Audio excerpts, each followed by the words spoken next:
이 시간 주신 하나님 말씀은 신명기 10장 12절에서 22절 그리고 11장 1절, 11장 26절에서 28절 말씀입니다.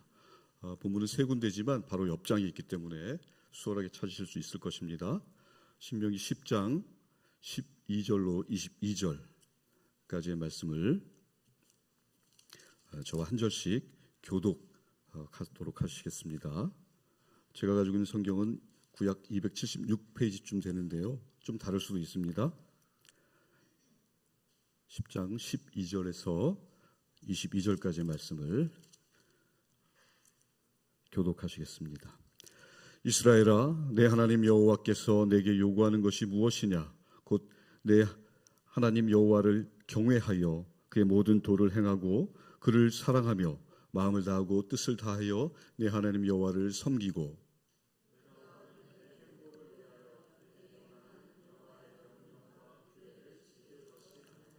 하늘과 모든 하늘의 하늘과 땅과 그 위의 만물은 본래 내 하나님 여호와께 속한 것이로되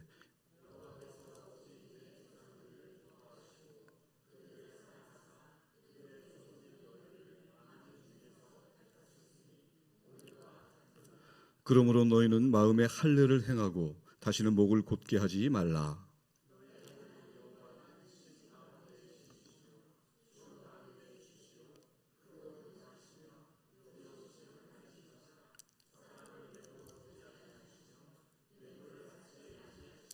고아와 과부를 위하여 정의를 행하시며 나그네를 사랑하여 그에게 떡과 옷을 주시나니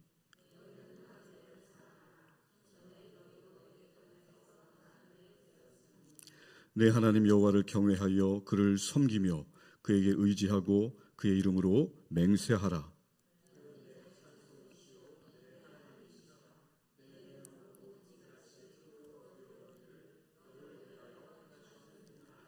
애굽에 내려간 내 조상들이 함께 읽겠습니다. 애굽에 내려간 내 조상들이 겨우 70인이었으나 이제는 내 하나님 여호와께서 너를 하늘의 별같이 많게 하셨느니라. 이는 하나님의 말씀입니다. 그리고 11장 1절은 함께 합독하도록 하겠습니다. 함께 내 하나님 여호와를 사랑하여 그가 주신 책무와 법도와 규례와 명령을 항상 지키라. 아멘. 그리고 마지막 한 군데 더 갑니다.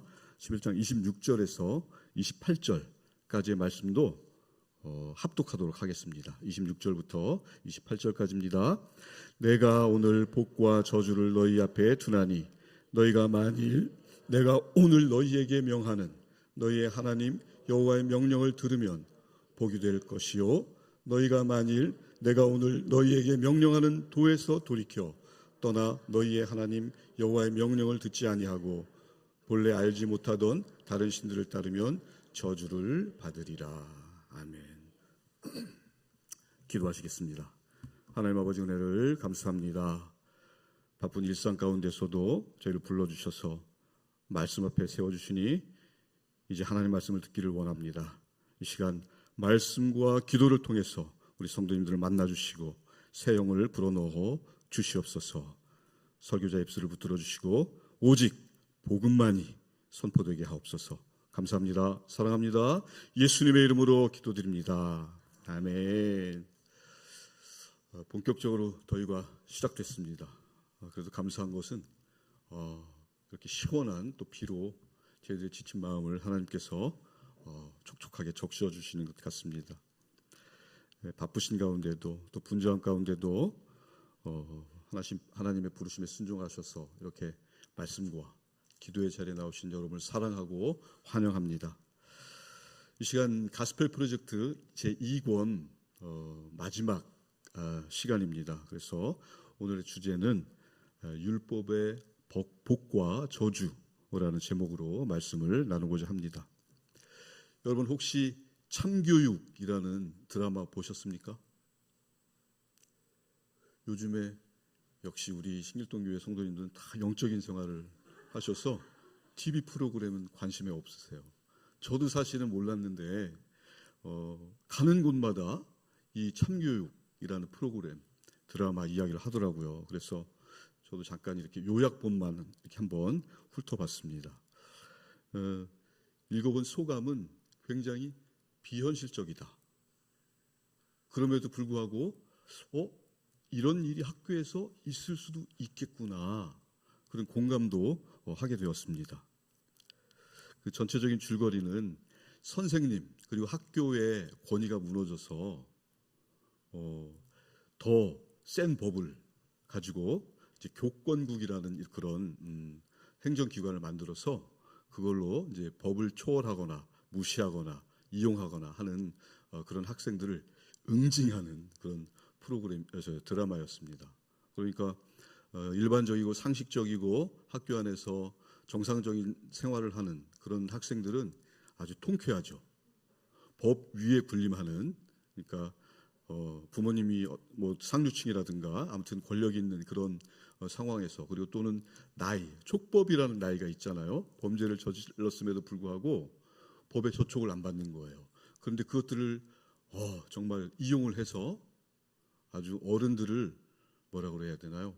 정말 농락하는 그런 학생들을 이렇게 이제 새로운 법을 강화를 해서 응징한다. 그래서 굉장히 이제 사람들이 거기에서 통쾌함을 느끼고 우리가 법 가지고 해결될 수 없는 그런 부조리한 게 굉장히 많잖아요. 그런데 이제 이 드라마를 통해서 사람들이 카타르시스를 느끼는 것 같습니다. 그렇습니다. 우리 이 법은 우리 인간성과 또 우리가 존중받을 권리를 지키는 최후의 보루와도 같습니다. 우리 인간들에게 꼭 필요한 것이죠.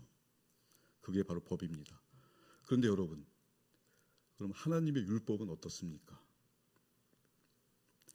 꼭 필요하다고 느끼십니까? 여러분들은 그 하나님의 율법을 통해서 안전하다, 또 평안을 느낀다라고 생각하십니까? 아니면 이 율법이 조금 거추장스럽다, 좀 불편하다고 생각하십니까? 오늘 교제의 중심 내용을 보면 하나님께서 이 모세를 통해서 광야 2세대에게 율법을 다시 한번 가르치는 장면이 나오고 있습니다. 이 율법의 목적을 2세대 후진 세대들에게 율법의 목적을 정확하게 다시 한번 설명하는 것이죠. 그래서 오늘의 신학적 주제를 함께 읽도록 하겠습니다. 같이 읽겠습니다.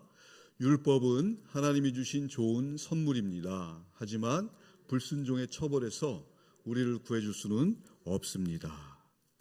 자, 이제 이스라엘의 새로운 세대들이 들어섰습니다. 광야 1세대들은 어떻게 됐습니까? 다 광야에서 생을 마감하고 이 세대들은 이제 여호수아를 앞세워서 가나안 땅으로 약속의 땅으로 들어갈 것입니다. 그런데 이 새로운 세대들은 어른들이 왜 율법하는지 깊은 이해가 없었던 것 같습니다. 이해가 있었다고 해도 그것을 아버지 세대들처럼 목숨을 걸고 지켜내야 한다라는 지경까지는 이르지 못한 것 같습니다. 그래서 이 상태에서 왜 하나님의 율법을 따라야 하는지, 또 하나님께서는 왜 이토록 규칙을 요구하시는지 그들의 궁금증을 모세가 설교를 통해서 알려주는 것입니다. 모세는 말하고 있죠. 하나님의 율법은 너희들의 행복을 위한 것이다. 율법에 순종하면 복을 받고 불순종하면 저주를 받는다.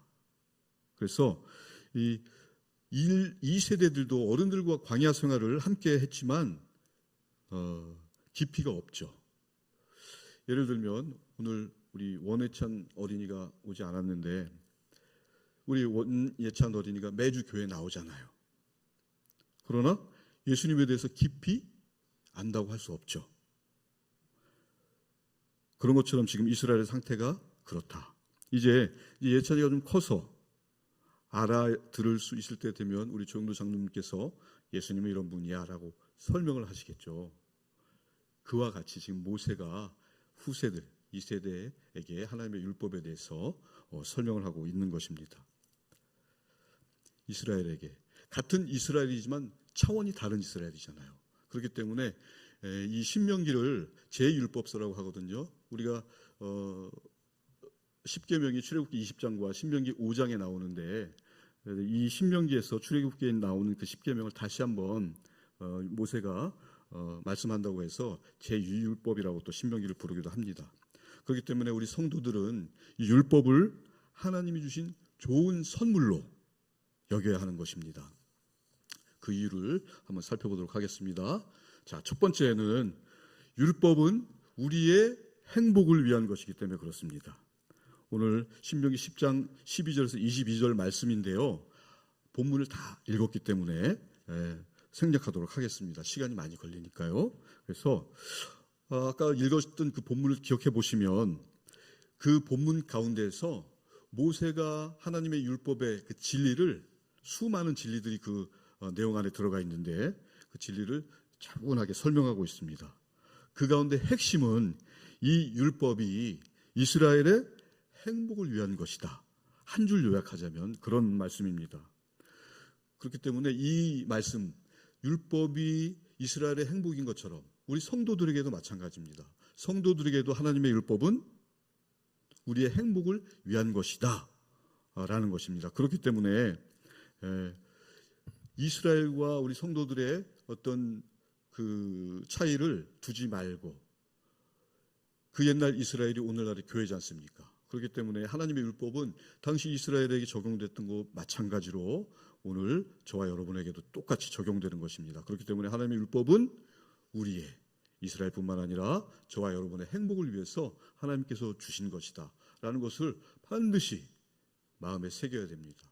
그래서 율법을 폐지하자던가 또 율법을 가볍게 여긴다던가 그거는 옳은 행동이 아닌 것입니다. 그런데 여기서 조심할 게 또 하나 있거든요. 이 율법이 이렇게 하나님의 선하심을 드러내는 것입니다. 그런데 하나님과 무관하게 율법을 사용하면 어떻게 될까요? 그것은 정죄의 도구가 되는 것입니다. 자칫 사람을 해치는 폭력의 도구로 사용될 수도 있다. 하나님과 상관없다면. 성경에서 우리가 알 수 있지 않습니까? 기회만 있으면 우리 예수님을 넘어뜨리려고 율법 가지고 바리새인들이 그랬고 서기관들이 그랬잖아요. 그들처럼 우리도 하나님의 선하심과 무관하게 율법만 강조한다면 우리 또한 실패할 수 있다는 것입니다. 나는 지켰어, 너는 못 지켰잖아. 이렇게 정죄의 도구로 사용할 수 있다. 그렇기 때문에 하나님의 선하심을 위하여 율법은 반드시 사용돼야 한다는 말씀입니다. 자, 두 번째는요, 이 하나님께서 율법을 주신 것은 하나님은 악을 막기 위해서 어떤 기준을 세우고자 율법을 주신 거예요. 우리 문명 사회일수록 사람들은 법 질서를 따르기 마련입니다. 그래서 율법은 질서 유지를 돕고 또 악한 자들로부터 무고한 사람들을 보호합니다. 모세도 그걸 알고 있었기에 이 율법이 거추장스럽고 너희들을 제약하려는 게 아니라 너희들의 행복을 위해서 하나님께서 주신 것이다라고 다시 한번 강조하고 또 밝히고 있는 것입니다. 여러분, 우리 하나님께서 우리 이 성도들의 흥을 깨시는 분일까요? 어떻게 생각하십니까? 친구들과 막 어울리다가 즐겁게 놀다가 갑자기 그래도 난 예수 믿는 사람인데 하고 덜커덕 하는 경우도 있잖아요. 그때 율법 같은 것도 생각이 나고 또 그리스도인의 어떤 정체성에 대해서도 생각을 하실 텐데, 그러면 이런 것들이 우리의 흥을 깨기 위해서 하나님께서 율법으로 우리를 묶어 놓으셨을까요? 다시 한번 말씀드리지만 율법은 우리의 삶과 또 우리 이웃들의 행복을 위해서 하나님께서 기본적으로 주신 거예요. 그리고 하나님께서는 절대로 성도들, 하나님의 자녀들의 흥을 깨시는 분이 아닙니다. 그런데 많은 오해가 있어요. 우리 문화 가운데도 오해가 있잖아요. 예수 믿으면 어떤 즐거움보다 좀 억눌린다. 그런 생각하는 부분들이 여러분들 있으시죠? 여러분 그것을 무엇이라고 생각하십니까? 쉬운 예로 음주 또는 흡연 같은 걸 한번 예를 들 수 있잖아요. 하고 싶은데 눈치 보면서 못하는 경우. 제가 지난 월요일에 진 목사님들 또 전사님들하고 모임이 있어서 식당에 갔어요. 근데 저희들이 앉아 있는 그 뒷자리에 다른 분들도 이렇게 앉아 계셔서 음식을 시키고 술을 주문하시더라고요. 그래서 그런가 보다 하고 식당이니까. 그런데 술잔을 딱 앞에 놓고 기도를 하시는 거예요. 그래서 서로 다 눈이 동그래져가지고 이게 무슨 일이지? 얼굴을 쳐다보는데 나중에 알고 봤더니 카톨릭 신자들이었습니다. 여러분, 음주와 흡연이 율법의 정죄를 받을 만한 것일까요? 굉장히 조심스럽긴 한데 문화가 다른 것입니다. 우리 개신교인들은 기꺼이 자원해서 기쁨으로 음주나 흡연을 사양하는 것이죠. 그것이 우리 개신교의 문화이고, 그렇죠? 사실은 우리 처음에 선교사님들이 우리 조선에 들어왔을 때 들어서 딱 보니까 이 세 가지 이 악한 것만 이것 때문에 조선에 소망이 없다. 이것만 없으면은 어떻게든지 해볼 수 있다라는 것이 있었어요. 그게 무엇입니까? 여러분들 잘 아시잖아요. 처첩을 두는 거, 그 다음에 술 먹는 거, 그 다음에 도박을 하는 거. 이 세 가지를 정말 이 조선 땅의 어두운 그림자라고 생각하고 기도하면서 생활 습관을 고쳐주고 또 성령께서도 강력하게 역사하셔서 또 통회하고 자백하는 가운데 생활 습관이 다 바뀌고 정말 살 길을 열어주신 거거든요.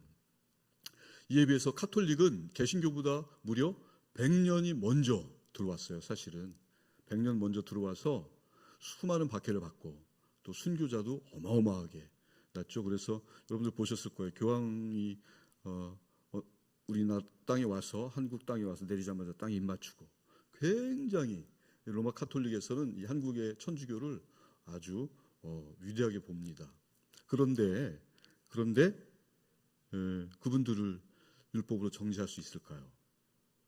또 비단 천주교뿐만 아니라 우리 장로교도 마찬가지입니다. 우리 장로교가 지금 1952년도에 처음에 이제 기장, 지금 한신대촉하고 그다음에 59년도에는 합동측하고 분리가 됐는데 기장으로 분리될 때 52년도에 분리될 때 그 김재준 장공 김재준 박사라는 분도 똑같이 칼빈 신학을 하신 분이에요. 프린스턴에서. 그런데 그때 기장이 나가면서 장로교가 갈리고 했거든요. 근데 기장은 기독교 장로회는 지금도 성찬식 할 때는 포도주를 안 해요. 막걸리로 해요. 그렇다고 그들은 이단이라고 할 수 없습니다. 우리 통합교단 측에서 2016년도에 이성희 그 총회장님 있을 때에 당시 1952년도에 그 조선신학교 출신의 그 분들을 축출한 것은 잘못된 것이다. 불법이었다 하고 다시 번복해서 기장 측에 그걸 전달하고 화해를 이루었습니다. 문화가 다른 것입니다. 문화가. 그렇기 때문에 우리가 이 율법이 정말로 하나님이 우리를 성도들의 흥을 깨고 또 어떤 그 거룩한 생활만을 강요한다라고 생각하면 굉장히 오해하시는 분이 많은 거예요. 다시 한번 말씀드리지만 저희들이 절제하고 또 청결한 생활을 하는 것은 복음에 대해서 우리 몸 자체가 성령의 전 아닙니까? 기꺼이 자원하는 마음으로 기뻐하는 마음으로 하는 것이지 결코 율법의 어떤 억눌림 때문에 하는 것은 아니다라고 말씀드릴 수가 있는 것입니다. 그래서 율법은 하나님께서 악을 막기 위해 하시고 그 다음에 우리들의 그 생활을 억누르려는 의도가 전혀 아니다라는 것을 여러분들 꼭 아셔야 되는 것입니다.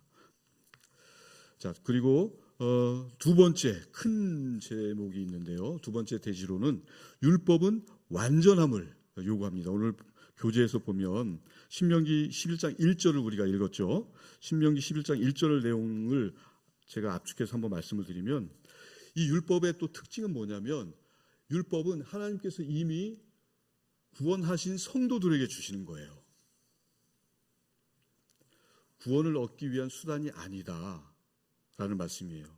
여러분 성경에서 드린 각종 제사 기억하시죠? 그 제사들 잘 생각해 보십시오. 율법을 어겼을 때 희생제물을 가지고 가서 제사를 드리는 것이지, 그렇죠? 그 제물을 드려서 내가 구원을 받겠다는 게 아니잖아요. 순서가 이해가 되십니까? 그런데 사람들은 거꾸로 생각하죠. 율법은 이미 구원받은 사람들을 위한 안전장치임에도 불구하고 그것을 구원의 어떤 수단으로 착각하는 경우가 종종 있다라는 것인데요. 이것은 바로 우리 인간의 죄성 때문에 그런 것입니다. 죄인인 인간은 내 행위로 하나님의 사랑을 얻을 수 있다고 생각합니다. 이런 오해는 오직 믿음을 통해서만 뒤집을 수 있는 것입니다. 여러분, 세상의 모든 종교는 인간이 신을 향해요. 신에게 잘 보이기 위해서, 그렇죠? 치성을 드리고 정말 나의 진심을 보여주기 위해서 신 앞에서 막 자해도 하고 그러잖아요. 그러니까 인간이 신을 향하는 거예요. 그런데 우리 기독교는 어떻습니까? 반대죠. 신이신 하나님께서 우리 인간에게 내려오셨어요. 우리가 죄인이었을 때, 저와 여러분이 하나님을 원하지도 알지도 못했을 때부터, 태초부터 하나님께서는 예수 그리스도를 예비하시고 저와 여러분을 구원하시기로 작정하신 거예요. 어마어마한 차이가 있는 것입니다. 이런 신이 세상에 어디 있습니까? 이게 바로 우리 기독교라는 것입니다. 자, 이 사도 바울께서는 이런 신을 향한 우리 인간의 시도, 즉 자칭 의롭다고 하는 유대인들이 스스로 율법에 얽매여 있는 것을 간파했어요. 그래서 이런 말씀이 나옵니다. 갈라디아서 3장 10절 말씀인데요. 함께 읽어볼까요? 무릇 율법 행위에 속한 자들은 저주 아래에 있나니 기록된 바 누구든지 율법 체계에 기록된 대로 모든 일을 항상 행하지 아니하는 자는 저주 아래에 있는 자라 하였습니다. 사도 바울께서 이 말씀을 어디서 인용했냐면 신명기 27장 26절이에요. 27장 26절도 한번 읽어보겠습니다. 이 율법의 말씀을 실행하지 아니하는 자는 저주를 받을 것이라 할 것이요 모든 백성은 아멘 할지니라. 그렇습니다. 자, 계속해서 신명기 11장 1절 두 번째 대지 내용을 함께 읽겠습니다. 그런즉 내 하나님 여호와를 사랑하여 그가 주신 책무와 법도와 규례와 명령을 항상 지키라. 아멘. 모세는 여기서 율법의 엄격함을 말씀하고 있습니다. 이 구절에서 중요한 것은 항상이라는 단어예요. 항상이라는 단어는 어느 곳에 있든지 어느 때든지 이 율법을 지켜야 된다. 이 율법의 엄격한 면을 강조하고 있는 것입니다. 그렇기 때문에 이렇게 엄격한 율법을 어떻습니까? 누구도 지킬 수가 없었어요. 알지만 온전히 율법을 통해서 순종을 하나님께 올려드릴 수가 없었습니다. 모두가 율법을 범하고 말았죠. 그렇기 때문에 이 율법, 엄격한 율법을 통해서 우리가 확인할 수 있는 것은 우리 인간의 한계입니다. 완전함과는 완전히 거리가 멀다. 정말로 연약한 존재가 우리 인간이다 라는 것을 율법을 통해서 우리가 다시 한번 알 수 있는 것입니다. 자, 세 번째는요. 세 번째 대지는 율법은 복 아니면 저주를 가져옵니다. 이 말씀은 신명기 11장 26절 28절 말씀인데요. 함께 읽도록 하겠습니다. 내가 오늘 복과 저주를 너희 앞에 두나니 너희가 만일 내가 오늘 너희에게 명하는 너희의 하나님 여호와의 명령을 들으면 복이 될 것이요 너희가 만일 내가 오늘 너희에게 명령하는 도에서 돌이켜 떠나 너희의 하나님 여호와의 명령을 듣지 아니하고 본래 알지 못하던 다른 신들을 따르면 저주를 받으리라. 아멘. 하나님께서 순종하면 반드시 복을 주신다고 했어요. 반면에 불순종하면 벌을 받게 될 것이다. 단호하게 분명히 성경에 기록되어 있습니다. 이 말씀을 한자라도 오해하거나 다르게 전하거나 하면 큰일 나는 것입니다. 하나님께서는 분명히 순종하면 복을 받고 불순종하면 벌이 따른다라고 말씀하고 계십니다. 그리고 오늘 하반절 28절 하반절에 보면 불순종의 핵심은 알지 못하는 다른 신을 따르는 것, 즉 우상 숭배라는 것입니다. 안타깝게도 이스라엘 백성들은 수백 년 동안 이 범죄를 저질렀잖아요. 그렇기 때문에 오늘 하나님께서 말씀하신 불순종의 약속, 반드시 벌을 받게 될 것이다. 어떻게 벌 받았습니까? 노예로 이스라엘 백성이 역사 속에서 끌려갔다. 하나님의 말씀이 이루어진 것이에요. 여러분, 앞에서 살펴본 바와 같이 우리 하나님께서 이스라엘 백성에게 주신 좋은 선물, 이게 바로 율법입니다. 하지만 이 율법을 통해서, 이 율법으로 그들을, 또한 우리를 죄에서 건져낼 수는 없다는 것입니다. 오늘 교제의 핵심은 그거예요. 율법은 하나님께서 주신 선물이지만 율법 가지고는 우리의 구원을 이룰 수 없다. 우리의 구원은 오직 예수 그리스도뿐이다 라는 것을 말씀하는 것입니다. 우리 인간에게는 율법으로 안 되기 때문에 반드시 다른 무엇인가가 필요했어요. 그것이 바로 우리 예수님인 것입니다. 예수님이 이 땅에 오셔서 율법을 깨뜨린 우리를 위해서 저주를 받으시고 율법을 완성하신 분입니다. 그리고 그 복을 우리에게 경험하게 해주셨잖아요. 구원의 복.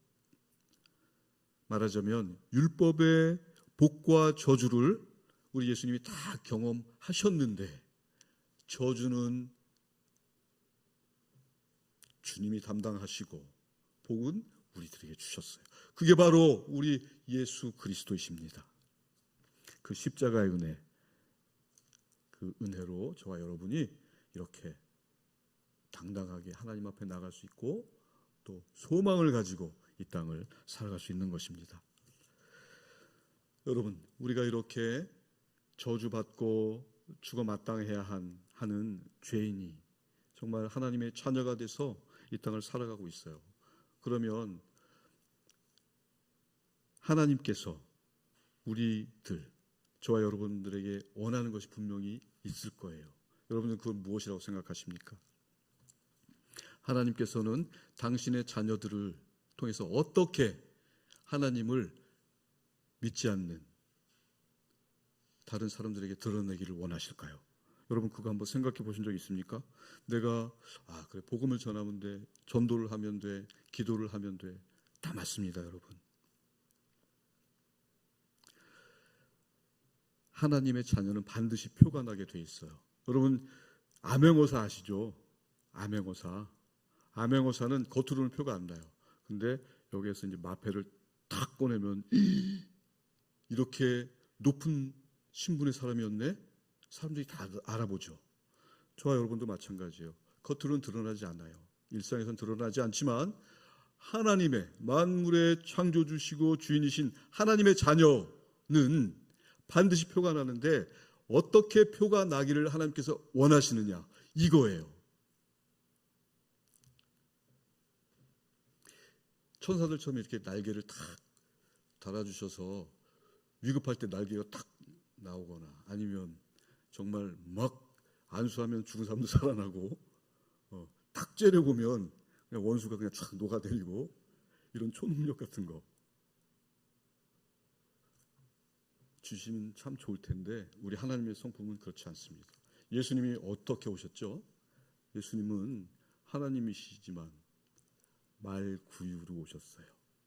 그리고 돌아가실 때도 가장 천하고 낮고 사람들이 멸시하는 십자가로 다시 하늘로 돌아가셨어요. 그게 바로 하나님 성품이에요. 그렇기 때문에 하나님의 성품을 드러내고 싶다. 하나님을 보여달라는 그 빌립에, 예수님에게 졸랐던 그 빌립에게 예수님도 말씀하셨잖아. 빌립아, 나를 보면 아버지를 본 것인데 어찌 하나님을 보이라 하느냐. 예수님을 생각하시면 저와 여러분의 자세가 나옵니다. 예수님 고아와 객과 과부를 위해서 이 땅에 오셨어요. 그리고 늘 친절을 베푸시고 환대하시고 환영하시고 사랑으로 어루만져 주시고, 그렇죠? 어떤 악한 영혼이라도 예수님 앞에 가면 얌전해지고 온유해지고 평화로워지고. 자, 여러분, 하나님께서는 하나님의 자녀인 저와 여러분에게 어떤 식으로 하나님의 형상을 너희들이 나타낼 일을 원하느냐 할 때 태도예요.